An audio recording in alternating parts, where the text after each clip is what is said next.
So Dee, welcome to the Everymind At Work podcast. How are you? I'm good, thank you. How are you?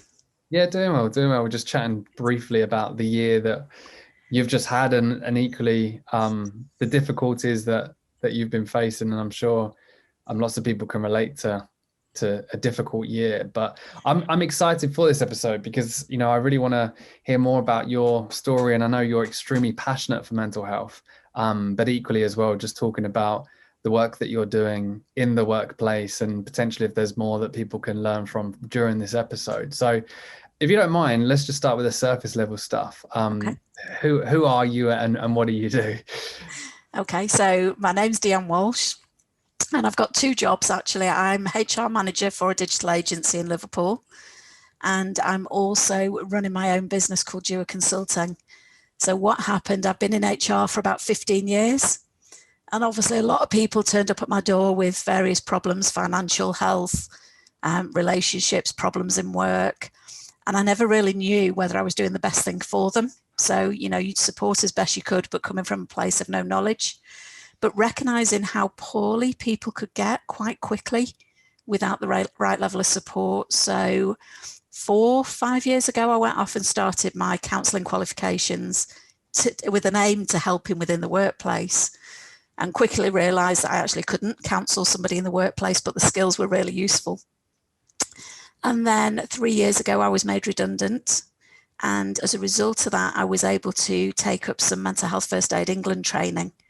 So I trained as a Mental Health First Aid England instructor, continued doing HR, which for me has been an absolute blessing because it gives me a foot in both worlds.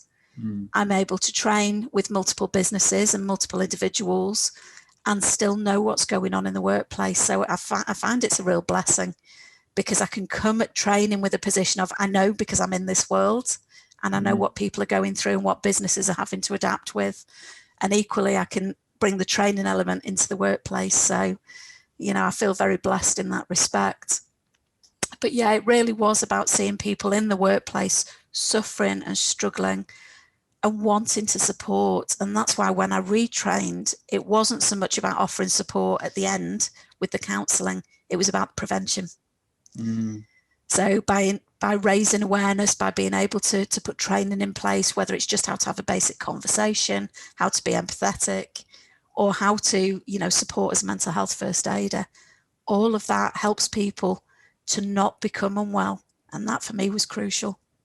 Amazing. No, and it sounds like it's that really good balance because in my experience, mental health is pushed onto HR. And as you said, there's a lot of HR professionals that we work with that feel very out of their depth. And that's rightly so, because mental health is a very sensitive subject. And when an organization is saying to HR, can you do something about it? There's a lot of pressure on their shoulders. So I'm sure you saw those instances when employees were struggling and, you didn't have that training. You didn't have that, mental health first aid training that you've now got. And I think that's crucial to have a bit of both. So you spoke about prevention then as well. And I want to talk about that specifically because I think we share a lot of similar views on proactive mental health care and prevention.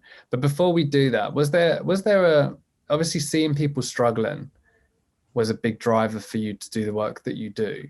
But was there any other sort of personal reasons as well? Yeah, so about 8 years ago, I was involved. I was dating somebody, and that was my first exposure to mental illness. And when we first started dating, absolutely fine. He was on his medication, didn't know, obviously. Absolutely fine. And we had a couple of weeks and everything was great. And then he started behaving in a really paranoid way. You've lost an earring, what's going on? The rug's moved, who's been round? And I'm just getting really confused. Didn't know him that well, but didn't know what was going on. And as over the course of 6 weeks, as things developed, he became really unwell. And he did declare to me about 4 or 5 weeks in that he had paranoid schizophrenia. And he was becoming unwell. And he said, I need to go, I need to be assessed.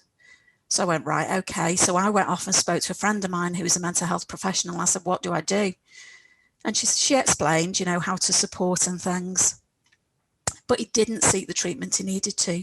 And as a result of that, he became suicidal. He went into psychosis, so he was seeing, hearing things that weren't there in our reality. And it became really frightening. And I got a call one day from the local mental health hospital to say, just to let you know, we've had a conversation today. We've got a duty of care to tell you that you and your children could be in danger. So having had no family experience, friends with maybe anxiety, a little bit of depression, but nothing as severe as this. And I rang this friend of mine and she said, you need to disappear, essentially, if that's the case, until they've been able to section him and treat him and support him, you need to be off the scene. So I moved to my brother's for a period of weeks, spoke to the hospital, and they'd sectioned him at that point. I couldn't go back. I was so afraid, and I was afraid for me and the children. And I look back now and I think, had I known then what I know now, my behaviour towards him, the way I treated and supported him would have been so different. I carry a lot of guilt around the fact that I didn't support him then because I didn't know. And it really highlighted to me how little we know. You know, as humans walking around the globe, we don't know what other people are going through. We don't know what struggles they've got. So I did move on. I didn't go back. I didn't contact him again because I didn't know how to deal with it. It was too big. So when I went on and did my training, and, you know, I've had other incidents in my life, people who were suicidal, people who've developed personality disorders and things, or being diagnosed at that point, developed bipolar. Now I'm much better able to recognise things early, intervene, support, get them on the right treatment path. And it was, you know, that combination of what I was seeing in the workplace and what I was seeing in my personal life that brought me to the point where I can't sit back and not do something with this when I've got the ability to be able to go out and raise that awareness with other people and prevent other people becoming that unwell. Yeah, it's a powerful story, and you know, I didn't know that about you, and I think it's a topic of conversation that doesn't get discussed that much in terms of the mental illness of psychosis, the mental illness that, you know, schizophrenia, where there's a lot more conversations around depression, anxiety, stress, but there isn't very much conversations around psychosis as an example. And I know you carry guilt, and, you know, I'm the same with my dad's situation. You know, you carry that guilt, but at the same time, as you've said, you did the best with the tools and the education that you had at that time. And it was the same with, you know, me and how I tried to support my dad. However, I can just imagine how scary that is, because, you know, psychosis, psycho, you know, it's like that fear, as you say, of being in that moment and feeling like you and your kids are in danger makes that situation very difficult to deal with. And with the education that you've now got, you know, how can we have more conversations around, you know, psychosis and those types of mental illness? Because again, when you're looking at the workplace, is that something they're going to touch? You know, very rarely will they say, yeah, let's run a session on psychosis, you know. So, you know, how do you think that we can start to break down those walls of those mental illnesses? I think it generally being in a safe space to be able to talk about whatever's going on. You know, we talk about our physical conditions and we accept that there's no blame attached to that. But for some reason, when we're talking about our mental health, we assume all this guilt around, well, why me? Why have I got this? Why am I not coping? People are going to, you know, not treat me in the same way if I tell them, or, you know, and people feel they can't reach out. So I think for me in workplaces particularly, it's about creating a safe space so that people can come and say, I'm hearing these voices, or I'm experiencing these things, and I'm scared, because that's what's at the back of a lot of it, that these people are, you know, going through this and they're on their own, and that must be really isolating and frightening. But to know that you've got a workplace that's supportive, or you've got a friends group that are open to having these conversations, what a difference that would make. Yeah, and that's like, you know, to me, that seems so far away. And I know this is like the negative approach, but like for someone, an employee, to say, I hear voices and I'm scared, you know, I'm guessing the majority of people's reaction to that is not going to be a positive one. You know, and like you've said, your reaction and my reaction would be positive, because we have almost an education of it that, you know, we've tried to discover ourselves. that now see that in a very different way. Like the 21-year-old Paul would have been scared and run away. And that's the reality of it. And I think, as you've said, the more people are open and talk about their experiences, the better. So when we talk about prevention as well, and that proactive approach, how important is that, do you feel, in your experience? I think it's absolutely crucial. We need a level of self-awareness to know when we're dipping below the line. So for some people, it's really natural, and it's like, I'm having a day off. I just need a day of rest. I need a day to myself. For other people, they just keep plowing through, and our statistics, 57% of our long-term sickness absences, stress, anxiety, and depression. People aren't recognizing it until it's too late. So I think there's that self-awareness, and there's also just generally taking care of ourselves, the sleep, the nutrition and hydration, the activity levels, to be able to, stay physically well and emotionally well, and staying connected and being with people and being able to have those honest and open conversations about, the last 3 months have been really rubbish, haven't they, with this lockdown? And, I've really found it quite difficult, which I'm hearing a lot for the people that will open up to me. But there's lots and lots of other people that aren't having that conversation. Yeah, no, and it is. It's, you have to go against all of the education and all of the conditioning that we've had, right? Which is ignore mental health until it gets bad and do something about it. Which, like you say, when you're trying to, and I don't know whether you're the same, but I know how important this is, but still, I didn't sleep very well a couple of nights before. I wasn't going for my runs. I wasn't going for my walks. I was working until late at night, waking up in the morning, working, and that's not good for you, but you still do it. And then you have to just, okay, yeah, no, actually I'm doing what I say not to do, so I need to try and try and get on with going back to doing the runs and everything that I need to do. How do you personally manage that? Is that something that you have to almost force upon yourself because it doesn't come natural, or does it come natural to you to proactively manage your mental health? When I was employed, I was very good at it. I would just book a day.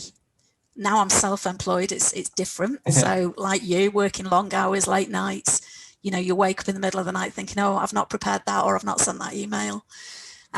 So a couple of my coping strategies, I've got an inflatable hot tub in the garden. Nice. So this kind of weather, that's my retreat.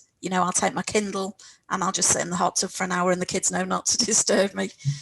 So that's I know for some people it's activity and exercise. For me, it's about rest. And I lose myself in a book. The other thing I do is I'll plan in, and I've got to plan it because otherwise it won't happen. I'll plan in time for me. So I'll plan in a weekend, and I'm not working that weekend, where I might work the other 3 out of the month. But it's like, no, that's the rest. That's when I need my me time. And, I might still do bits and pieces, but I won't sit and work for 5-6 hours on a Saturday and do research for my next topic or whatever it may be. So, yeah, as I say, it's different. It's been a definite mind shift for me between being employed and being self-employed. But now you say, I think it's like scheduling in that time. I think that's a simple tactic that anyone can apply to schedule in the time. My wife, during all of this, she then scheduled lunch into my calendar because she was like, you're just not, you come out like 3 and just grab something. Whereas, lunch was 12:30 to 1. So I would have that as lunchtime. She's better at scheduling in me time, to be honest. We're going away for a week because you're working too much. But yeah, like you say, it's about scheduling it in and making it easier. Now, if we bring that to the workplace, obviously, what you're doing with Mando and obviously the consultancy, what have you seen companies do well, especially during, the last 12 to 18 months? So with Mando, one of the things we've introduced is check-ins. So we're a 60-person business, and I try and check in with somebody at least once every 10 days. So it might be a Slack message, it might be an email, it might be a Teams meeting, but I try and make contact with them. And what we'll find, sometimes people will go, yeah, I'm fine. All of a sudden they go, I'm okay. And you see the change in the language. And then we'll use things like form score. Okay, on a scale of 0 to 10, where are you today? And that's when we start to have some real interesting conversations. So that's been really helpful, because normally we're walking past people in the corridor, or we're stopping at the coffee machine, and we're having very natural conversations, and you can see people's appearance, where we're only seeing people from the neck up. when we don't know that people are really taking good care of themselves. So that's been important. We've also introduced Able Futures, which I don't know whether you know about it or not, but it's government funded. So that's been a really good point for us, is that we've been able to signpost to them as an interim between being able to access NHS services. And they've had support up to psychiatrist level within that service. So we've had really good feedback from. We're using the Everymind app. So we've given all the employees access to be able to self-serve and identify how they're feeling today and what might support them in that. We've introduced wellbeing check-ins within kind of one-to-ones, line manager meetings, so that we can see that it's not just about business, it's about people and how people are doing. And again, it's that self-care. We do a lot of education around, are you sleeping properly? We put sleep workshops on. We've got access to Go One, which has got 78,000 courses, some of them technical, some of them around well-being, mental health, etc. So it is all about information support, not necessarily all about mental health, but general well-being. Are you eating properly? We used to do healthy breakfasts. We used to do smoothies. So we do healthy smoothies and we do mocktails. So it's about getting people to think about how they're living in a different way as well. We're hearing, aren't we, about the Corona Stone, and, people have started living a different life. So we're just starting to reintroduce the social and wellbeing group, where we're going to do walking challenges. So, what are we going to do to get to 1,000 miles during the month? Who's going to cycle, swim, run, whatever it may be? And Ian, our MD there, has been doing walking meetings for about 3 or 4 months. So if it's a meeting that doesn't require him to be in front of his PC, taking notes or doing actions, then you'll see him walking around the city through the park. And, that's great, because leading from the top is really important, and giving people permission to do that kind of thing. So, we found that people have started to do that. It took a while for people not to feel guilt-induced by not sitting in front of the laptop 24/7. But we're definitely getting there with that as well. That's awesome. And what I really like about your answer is there's like a strategy behind it. We have Everymind for this, we have Able Futures for this, we have, the manager, the MD who's leading from the top. We've got regular check-in sessions. We do this, and it's not just you're reeling off a list of tick boxes, right? For me, I know that there's a thought behind every one of those actions, and they have to fit within a strategy, within a strategic approach. Because again, you could have us, you could have another tool, you could have an employee assistance program, mental health first aiders, but if you don't have regular check-ins and someone leading from the top, then that's having an impact on culture as well. So I really like that. And I also really liked the fact that, as you've said, you're encouraging conversations as well via well-being. It's not just, and I'm sure you've heard me talk about this, and I'm sure you've heard other people talk about it, but when you talk about mental health, it does put people off still, doesn't it? Whereas who wants to do a walking challenge and see who can do the most steps? Oh yeah, I want to get involved in that. And then, by the way, this is why it's important, this is why mental health is important. You encourage them that way. So I really like that approach. And also, what do you think are the biggest barriers for companies to do what you're doing? Because there's a lot of companies that aren't doing the amount that you're doing. So what do you think the biggest barriers are? I think for some it's culture. Again, whether that's from leadership or throughout.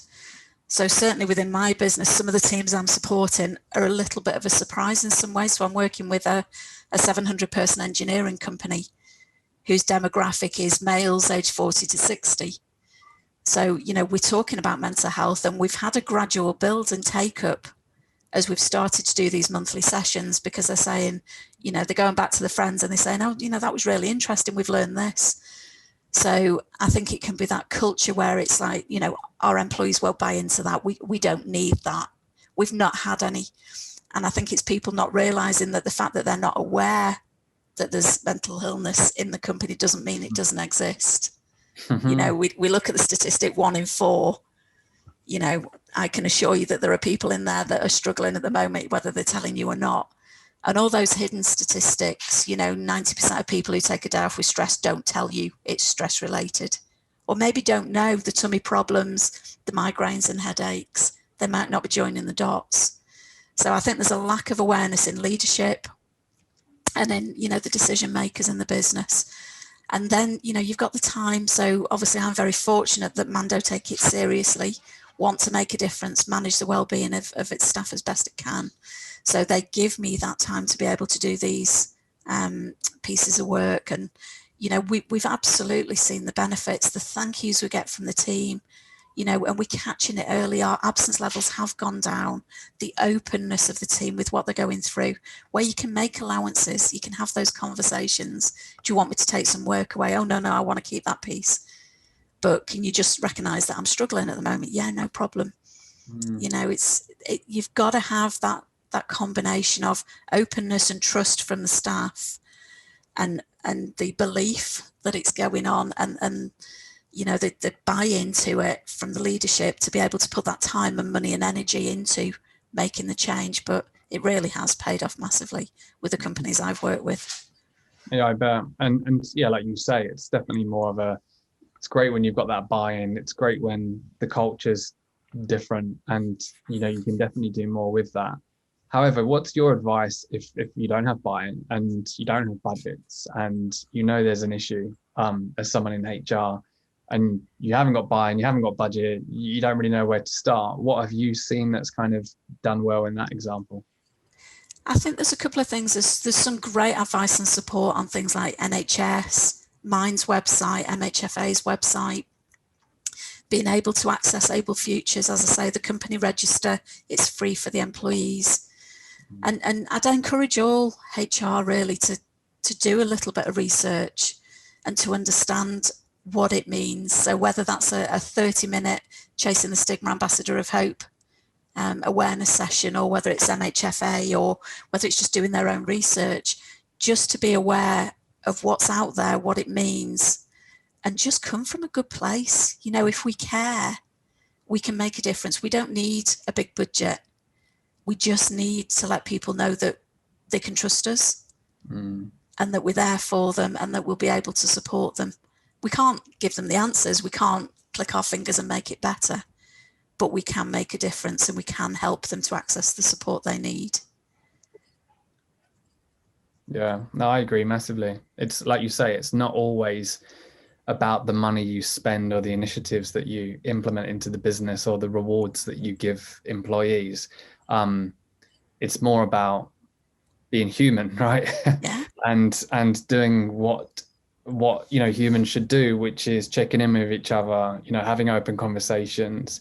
If someone wants to talk about their mental health, encouraging them. And especially with the smaller businesses that we work with, we always say, utilize your employees, make this an employee driven initiative. If it might be difficult, but like you say, you could do like a free webinar or a free workshop or whatever you can get your hands on, and that might encourage one employee to then say, this is my story, and then another employee, and that doesn't cost a penny, does it? It's absolutely. Yeah. So yeah, no, I completely agree with you. The other thing that I would like to touch on is when it comes to stigma and how do we eradicate stigma? This is a very difficult question. But when do you think it will when do you think it will change? Like in your eyes, what have we got to do and how long could it take for mental health to be normalized in the workplace?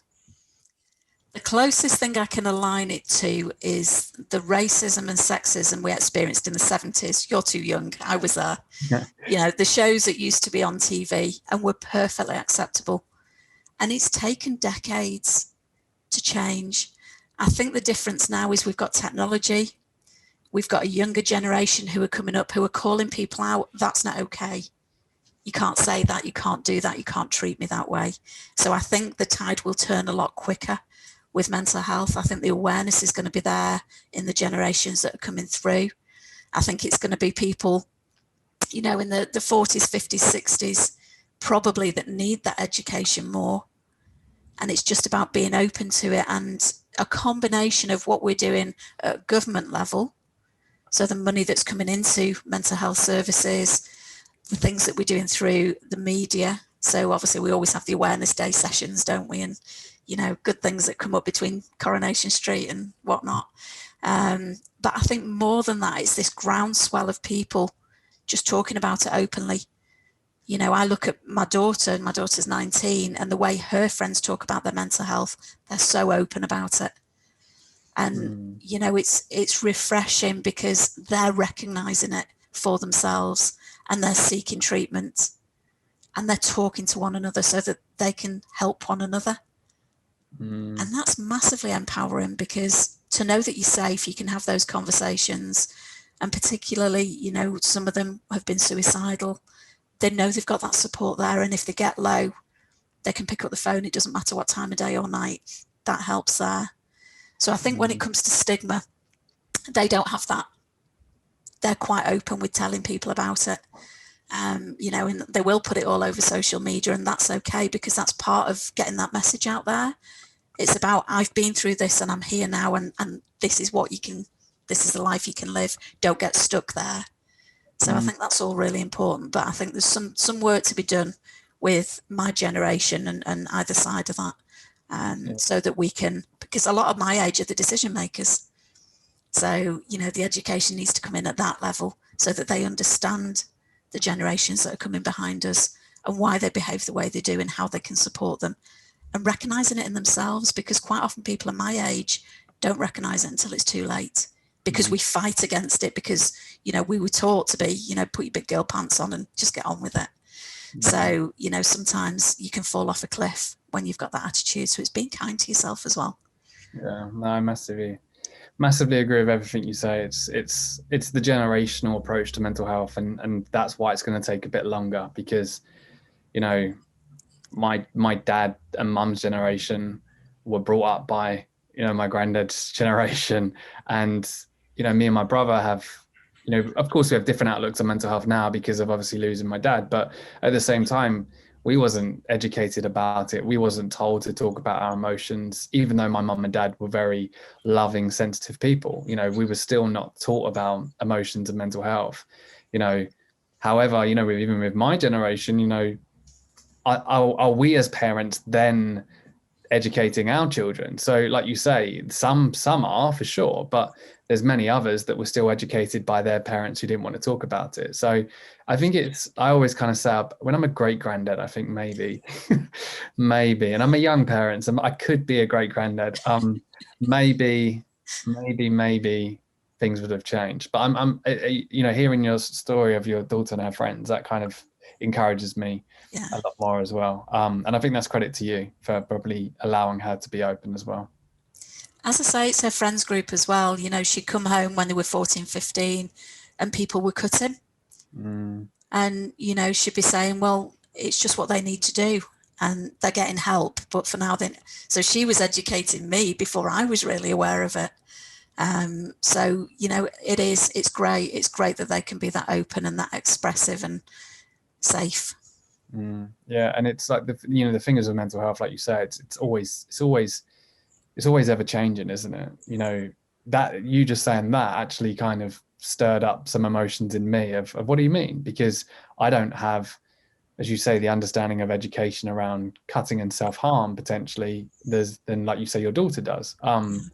So it's always ever changing, and it's just about staying educated and coming out with an open mind, isn't it? Like you say. Yeah. And there's some brilliant resources out there, and there's lots of people with lived experience who want to share their stories to help people get that understanding, and they're really powerful. Yeah, amazing. Finally, I'm going to ask you 2 questions. I didn't prep you for this.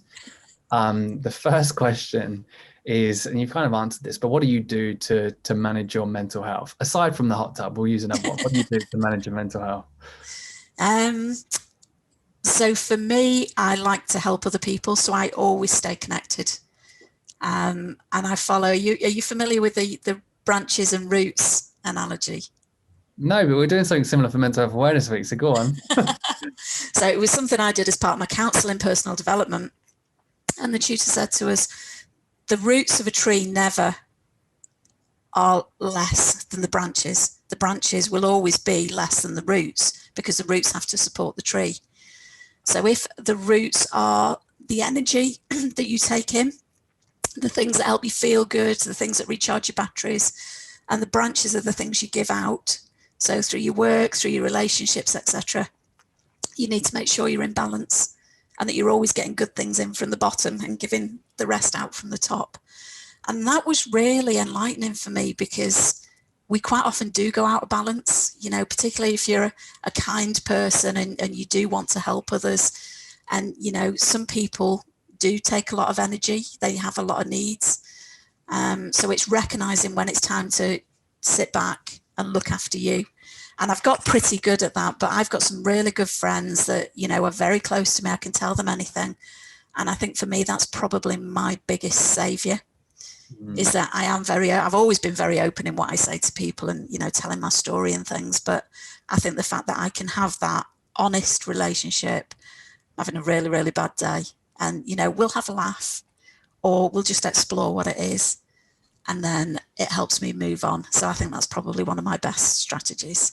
Yeah. And we've had open email exchanges, right? And it's like, you know, I'm the same as you. I think some people get shocked with how open and transparent. You probably the same with you, right? It's like, but I think you have to be, you know, because you're not going to move the conversation on mental health if you're feeling a certain way, but then you blame it on being something else that's going on. So I really like that. And equally, yeah, I'll send you the comms that we're singing out for Mental Health Awareness Week, because we've used the roots and the trees. But the way that we've done it is the trees are almost like the external factors that we chase. So like your finances, your career, you know, how you look. And then the roots are kind of like the underlying values and, you know, the kind of meaning and, you know, decision making and stuff like that. So I'll send you that, because yeah, I always try and explain it and I can't explain it right. You have to see it, right? Sounds good. The final question, and this is a big question, is what advice would you give to the younger you? Educate yourself. So I think that naivety throughout my career, really, about other people, how people behave and why. I've always been interested in the why, but I've never really gone into it. And the more studying I do and the more reading I do and the more TED Talks I watch, the better I understand people and the better I'm able to be towards them. So certainly my empathy has come on in leaps and bounds, and, you know, I'm much more better at the proactive stuff these days, because I can see where things are coming from. So whereas a line manager in the past, things might take me by surprise, I'd like to think now I'm much more aware and much more able to help earlier, which is so important. I'm going to ask you a question on that, actually, because that fascinates me. Do you feel like the self-awareness that you've developed and the understanding that you have of yourself has helped you have awareness and understanding of other people? I think so. Some people will always mask. Some people you just can't get under the skin. But I think on the whole, and I think because I'm open, people feel able to be open with me as well. There's that little bit of vulnerability there that make people feel safe in disclosing whatever's going on for them. So I think, my self-awareness and my openness has helped to connect with others and support them. Amazing. Dee, thank you so much for being on. I really appreciate it. I've learned a lot, and I always say this, but I could talk about this for hours with you, I'm sure. But finally, where can people find out a little bit more about you if they want to connect with you? So on all the usual social media channels, but the website's www.dewaconsulting.co.uk. Cool. And we'll link up to that in the podcast as well. But no, thank you for taking the time out and being so honest. And definitely we'll stay in touch. Thanks, Paul.